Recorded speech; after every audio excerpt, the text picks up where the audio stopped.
গুলি ও বুলি। হাওড়ায় চলল গুলি, গুলিবিদ্ধ শাসক দলের নেতা।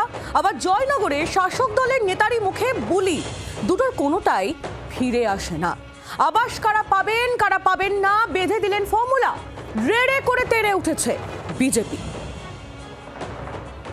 দেখো ভালো জনে রইল ভাঙা ঘরে, মন্দ যে সে সিংহাসনে চড়ে।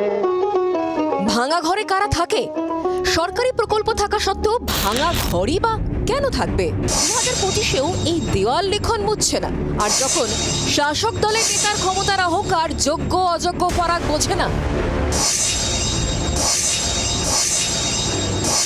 যেমন জয়নগর বিধানসভা শ্রীপুর গ্রাম পঞ্চায়েতের অঞ্চল তৃণমূল কনভেনার বাবু গাজী ওরফে গাজী আবুল হোসেন। তার নিদান, দোতলা বাড়ি থাকলেও তৃণমূল কর্মীদের আবাস যোজনার বাড়ি দেওয়া হবে। বিরোধী রাজনৈতিক দলের কর্মীদের ভাঙা বাড়ি থাকলেও তাদের আবাস যোজনার বাড়ি দেওয়া হবে না। জয়নগরের তৃণমূল নেতার ভিডিও ভাইরাল। ঘর সম্পর্কে আপনাদের তথ্যটা জানিয়ে দিই। যাদের লিস্টে নাম আছে সে যদি দুতলা ঘরও হয় আর তৃণমূলের যদি কর্মী থাকে ঝান্ডা ধরে ঘরে, সে ঘরটি পাবে। আর যার ঘর ভাঙা ঘর, তৃণমূল করে না, বিজেপি করে বা অন্য দল করে, সে ঘর দেবো না। এই কথা দিয়ে গেলাম আপনাদের আজকে। পরিষ্কার বলে দিচ্ছি, কাল 4 দোকানে বলবে বাবু গাজী এরম বলে গেছে। আবাসে বঞ্চনার অভিযোগে কেন্দ্রের বিরুদ্ধে বরাবরই তোপ দেখেছে তৃণমূল। মোদী সরকার বাংলার আবাসের টাকা আটকে রেখেছে, এমন অভিযোগ রাজ্যের শাসক দলের। এই পরিস্থিতিতে জয়নগরের দাপুটে তৃণমূল নেতার মন্তব্যকে হাতিয়ার করছে বিজেপি।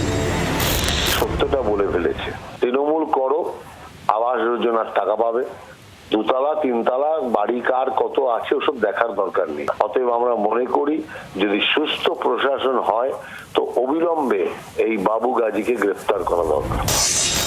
জয়নগরের শ্রীপুর গ্রাম পঞ্চায়েত আগে দীর্ঘ সময় এসইউসিআই এর দখলে ছিল, সেখানে এখন ক্ষমতায় তৃণমূল।